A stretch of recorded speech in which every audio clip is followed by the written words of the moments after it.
విజయనగరంలో ఉంటారు అక్కయ్య.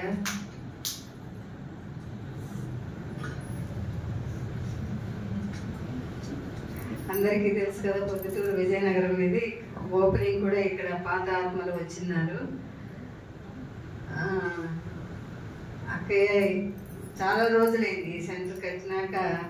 ఇదే చాలా వరకు ఫస్ట్ టైం అని అనిపిస్తుంది. అప్పుడు ఓపెనింగ్ వచ్చిన్నారు, మళ్ళీ రాలేదు. వాళ్ళ సేవలు పగలొచ్చి వెళ్ళిపోతారు, అంటే మనం కలుస్తూ ఉంటాం కదా. కానీ క్లాస్ టైంలో అనేది ఉంది, క్లాస్ చేసే అంత లేదు. పగలు ఎప్పుడో వచ్చి పని మీద వెళ్ళిపోతూ ఉంటారు. సో చాలా బాగా అర్థమయ్యేలాగా చెప్పారు.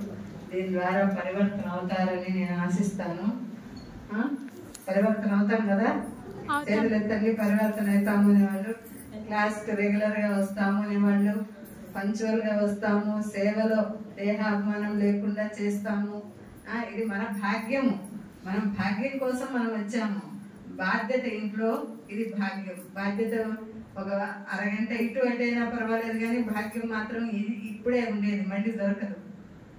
అలాగే ఈరోజు శుభ సందర్భం ఏమిటి అంటే కృష్ణాష్టమి కూడా మనం జరుపుకుంటున్నాము. అలాగే కృష్ణాష్టమి అంటేనే మనందరికీ తెలుసు ఏంటి, కృష్ణుడు అష్టమి రోజు జన్మించారు అని. అంటే పరమాత్మ చెప్పడమే